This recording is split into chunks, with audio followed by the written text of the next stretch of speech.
Welcome on the spot. 2014 Black History Month. We have a legend here. Bobby Seale, co-founder of the Black Panther Party. To my far right, a recipient of Watching Bobby. He was elected former city councilman Charles Barron. Bobby, welcome to the show. Thank you, thank you. We want to open up. Can you tell us about that organization you co-found? The organization I co-found, I like to say that I was the founding chairman and national organizer of the Black Panther Party.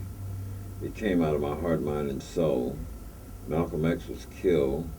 I didn't know where my friend Huey lived, and I thought I'd try to find him.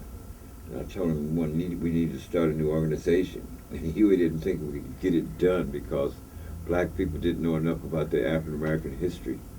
So I created a Black History Fact Group. What year was that? You're talking 1965, following the death of Malcolm X. Anyway, I organized the students, but you have to remember at this same time, I had a job with the Department of Human Resources, City Government of Oakland. I was employed there, you know.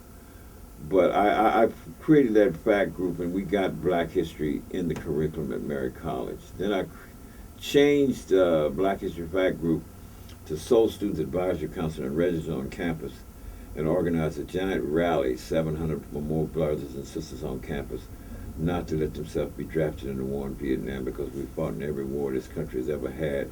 And at that time, in 1966, this country was not recognizing our Constitution, democratic, civil, and human rights.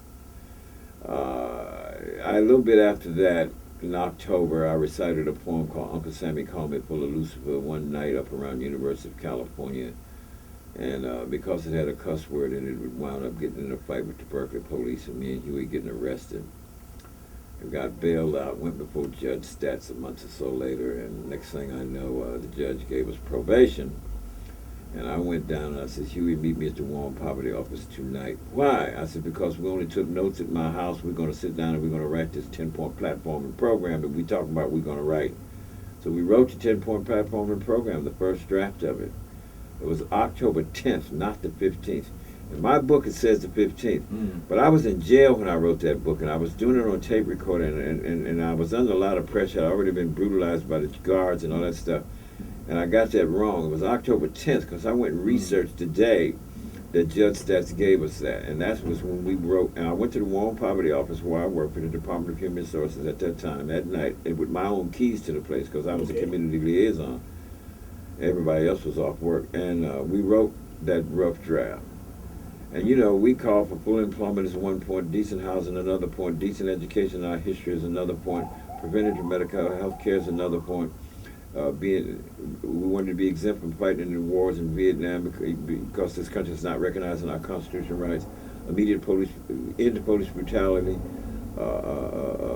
All black men and women who've been tried by all white juries should have a right to another trial. So we can have some black folks on there who represent the average reasoning person in the black community, jury of our peers. We summed it up with land, bread, housing, education, closing, justice, and peace.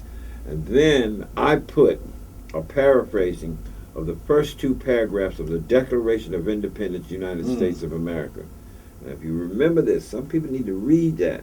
And read our paraphrasing where I put, when in the course of human events it becomes necessary for any one people to dissolve the political bondage which have connected them with another, and to assume among the powers of the earth the separate and equal station in which the laws of nature, nature's God, entitle them a decent respect to the opinions of humankind, dictate that they should declare the causes which impel them to dissolve that political bondage, when a long train of abuses and usurpations and pursues and invariably evinces a design to reduce a people under absolute despotism, then it is the right of the people to alter or change that government and provide new guards for their future security and happiness. Now that's the real meaning, relevancy, founding documentation that you and I put together in that War on Poverty office, this 10-point program for the Black Panther Party's founding. Okay, all right. Now, Charles, I'm going to let you ask the question because I know you're ready for this. Well, first of all, I'm just excited. You know, this man has been a great inspiration in my life. You know, when all of that was happening, I was 15, 16 years old on the Lower East Side of Manhattan. and the Nation of Islam was trying to recruit me. Brother Minister Barron was up on 116th Street. But when the Black Panthers came, Mark Holden and Tony Martin, and they came down, and my good friend Felipe Louisiana, he was with the Young Lords. Right. You remember the Asian group, the Iwar Kin? Iwa Khan. Right. Yeah. So they were on the Lower East Side too. So we used to meet together, Richie Perez and Pablo Guzman and all of the brothers in the Young Lords. We took karate with Felipe. Right. But it was with what you did that really inspired us when we saw the 10-point program and we saw how, the Black Panther Party wasn't attacking anybody. He said we're self-defense, that we're going to defend ourselves by any means necessary, and some of us were at that level. Yeah. And that's where we wanted to be. So I went up to Harlem and I met Michael Tabor, Seth Wayo, and Afeni Shakur, and Joanne Chesimard Asada, and Joan Bird, and others, and Jamal Joseph, and did a lot of work in the Harlem branch. But to this day, as of this day, I went back. Now, I knew you ran for mayor, but I didn't study it. I went back, and when I studied that and saw what you did, the organizing. In 1972? 73. 72 was the National Black Member of the Political Convention in Gary, Indiana. Yeah. And out of that, he even got Coretta Scott King endorsed you. Yeah. Can you tell us about that? Yeah, that was awesome. Well, that was the Mayor Alter campaign, but you have to understand, when I created the Black Panther Party, that's what it was about. In my heart, mind, and soul, I wanted a mass membership organization. You have to imagine, the first year, we never had no more than 50 people in the party. Okay. No more than 50 people in the party.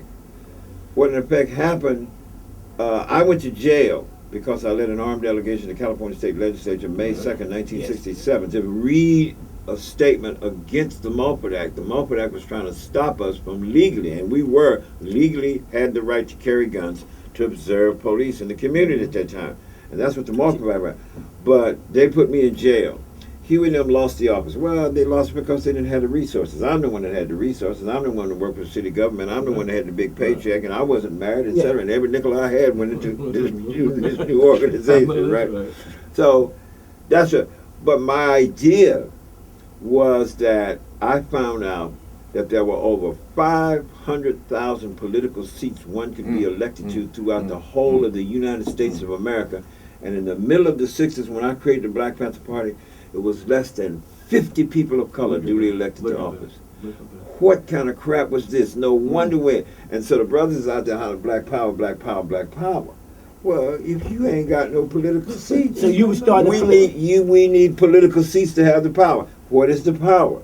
Think. City council, legislative bodies, supervisorial, they make basic city government and county seat laws. Yes. Laws. When Rosa Parks had to move to the back of the bus, a bunch of racists made a law that said you had to get up and get a white man in your seat and move to the back of the bus. So it's 1,001 racist laws written all over the place. So how you gonna have some black? You can't get no black power until you get them political power seats. What's in your hand? Right. Every county in this country, the sheriff is duly elected. That's right. So wherever there was black community areas that had a heavy population, my idea is that we got to get the black folks registered. And of course that's what Snick and them was doing already and stuff like this here. But the idea is you could take that political power seat, you see what I mean? That sheriff seat or city council seats and so on. So that's what it was about. That's why I created the Black Panther Party. Well, you can feel good because in New York City, you have a Black Panther, still a Black Panther to my heart. Right on. In the city council. And my wife, she's now in the city council. I was there for 12 great. years. They're fantastic. Now I'm going to run for the state assembly. Right on. And I got up, and it's on film, and I said before the whole assembly, I'm not an ex-Black Panther. I'm still a Panther to my heart. And the same thing that was in your 10-point program is what the city council's asking for now. It's what black people want. It's no different. But do me a favor, tell them, you got to We got a minute before the break. Could I get him to tell y'all about Bobby Hutton? No, we're going to come back we're going to come do a quick break and we come back, but we're going to close this out with you in City Hall where you told him, I'm a Black Panther till I die. That's right. And take Thomas Jefferson's picture down up front. So we're going to close it out with this here brief message from our sponsor, and let's listen to Charles.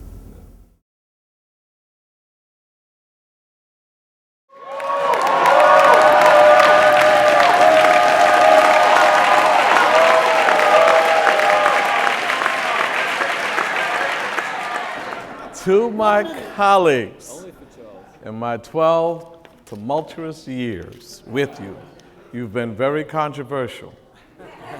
And I tried to keep you in line, but it was very difficult. I do want to say this, that I voted no for so many of your projects, and I will be voting no on some more today. However, I do appreciate that when my projects came before you, you voted yes. So I just wanted to come before you to say that I will always be black, radical, revolutionary. I will always be a socialist, anti-capitalist, imperialist. I went to Cuba. I went to Venezuela. I went to Zimbabwe, brought the president to you and you didn't appreciate it. Robert Mugabe, who's taken the land back from whites in Africa. For all of those who are my heroes, Evo Morales of Bolivia, these are my heroes. And Che Guevara, Fidel Castro, those are my heroes. The Black Panther Party and all of the members and the political prisoners. I wanted to come to you to say, that's who and what I am, and that's what I will always be.